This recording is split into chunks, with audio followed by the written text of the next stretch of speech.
Today I'm making nacho meal prep. You're probably wondering, how on earth can nachos be healthy? Well, prepare to have your mind blown.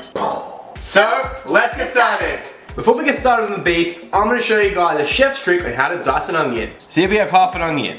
So we're going to peel the onion. You already cut the bit off. That's going to keep the onion intact. With a nice sharp knife. Steph got for her birthday. Woo. Hashtag not sponsored.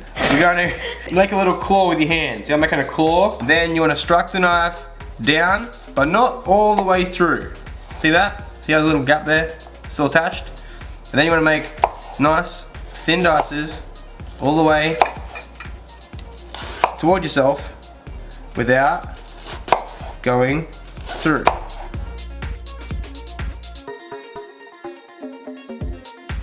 Perfect. Now we're going to spin it around, tuck our fingers back again, and now we're going to dice. Look at that.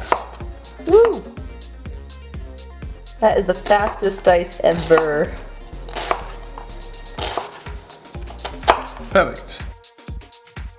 To a saucepan or a saucepan, add a tablespoon of olive oil. Add the diced onions. Give it a stir, get it coated in that olive oil, and then spread it out so it's evenly spread over the bottom. Today we're going to use beef for our nacho recipe. Of course, you could use turkey, kangaroo if you live in Australia, or any ground beef you like. Make sure it's high quality. Today, I actually found an Australian product here in America, which is pretty cool. It's grass-fed, and I'm pretty happy with it. So we're going to... Aussie. Oh, oi, oi, oi! Now the onions are really golden. We're going to give them a final stir. Move all the onions to the side. We add in the beef. Now it's going to start breaking up the meat.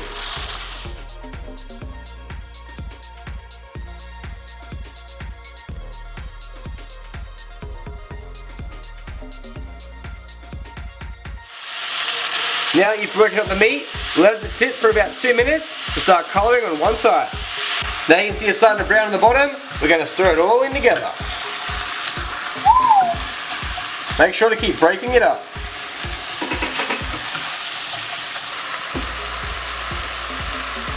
Now the beef's almost cooked, we're going to start with a tablespoon of tomato paste. Stir that in. Now for the spices. 1 tablespoon of chili powder. 1 teaspoon of black pepper. Half a teaspoon of garlic powder. 1 teaspoon of ground cumin. 1 teaspoon of paprika. And lastly, Himalayan pink salt. Now stir it all in. Make sure to chop all that beef up.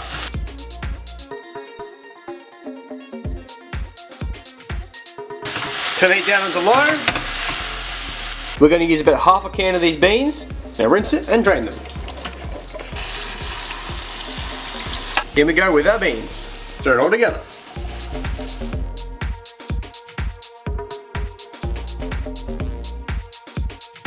Cut it off. So let's dice the tomatoes. First, cut the tomato down the middle, put onto its sides, and cut the same way that Adam did.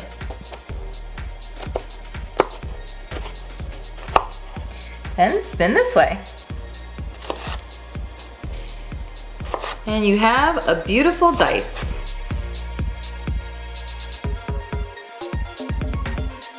To drain some of the juices from the tomatoes, take a small colander, place it over a bowl.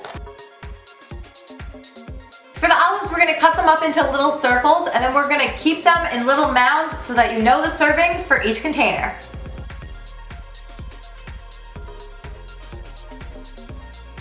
The olives and the sour cream are completely optional. We'll put in the description box below the macros with the olives and the sour cream and without the olives and the sour cream. When you buy your cheese, make sure you buy a block of cheese and just grate it at home. If you buy the stuff that's already shredded, it usually has some type of preservatives in it. And make sure when you also buy your cheese that it's a color that looks like this. If it's bright orange, there's some added stuff in there like annatto, which is coloring, which can lead to some serious issues. So, let's go.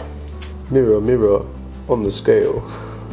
We're gonna use a half of an ounce of cheese in each container, so we're gonna look for about 3 ounces of cheese in total. Oh, close, okay. Success. So about 3 ounces, which is about 85 grams. Boom. Now we're just gonna grate it. Oh yeah. Holy Moses. And last roughly an avocado. Each serving is gonna get half of an avocado. Very carefully, just gonna cube it.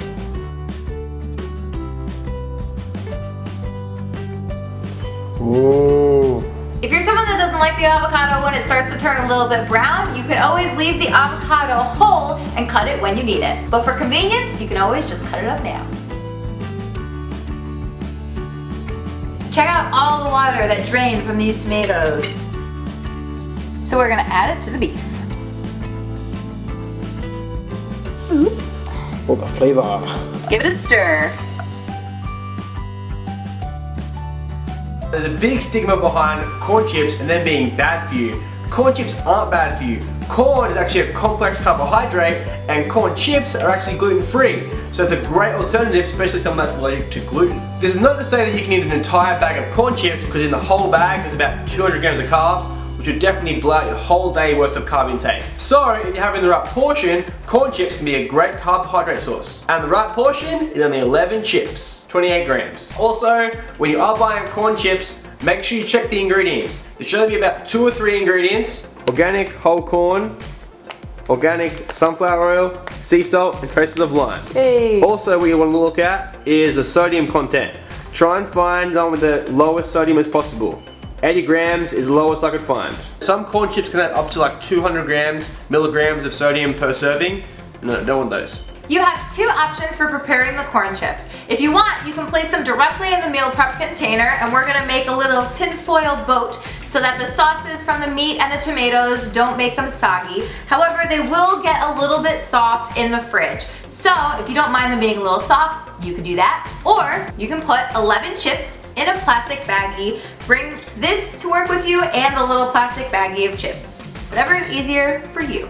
So you can make a little tin foil boat for your chips, like this, to protect the chips from the juices. So you can put 11 chips in there, or these, put them in your little plastic baggie, and bring them with you with your container. Perfect. Your bag will probably have a lot of broken chips, so you can actually just measure out 28 grams of chips if there are a bunch of broken ones, and you can't tell how many equal 11 whole chips.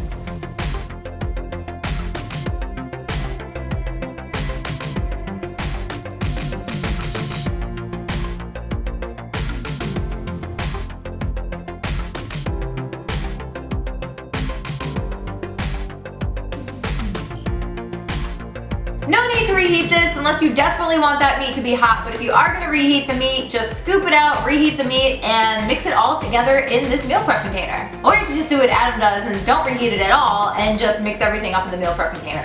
We released a video this week with a pretty exciting announcement. We get emails and Facebook messages all day asking for help. So we've figured out a way to help you guys in a really safe environment where you feel like you can talk to us about anything. So we are starting a community Facebook subscription page, and it's gonna be one-on-one interaction with us all the time. We're gonna have live videos in there, nutrition tips, fitness tips, lifestyle tips, motivation. You need that motivation, that daily motivation every day. Daily motivation every day? Exactly. To really achieve whatever your goals are for fitness and nutrition. We're really excited to get to know you guys better individually and help you out even more on your journey. So if you missed that video, we'll post a link to that in the description box below. Big shout out to everyone over on Instagram. We love seeing the pictures you send us there. Make sure to tag FitCoupleCooks and hashtag FitCoupleCooks. And don't forget about Snapchat. Oh yeah, and Snapchat. And Twitter. Hey Jack. He wants carrots, but there's no carrots here right now. Share this video with a friend who loves nachos because everybody loves nachos. Everybody loves nachos. Don't forget to give this video a thumbs up, leave a comment in the section below, subscribe to our channel if you're new, and don't forget to check out those related videos over there. Have a great week, guys. Bye. Namaste. Bye, Jack. Bye. Get down. Go, do it. Get down. Get out of here. Is everybody...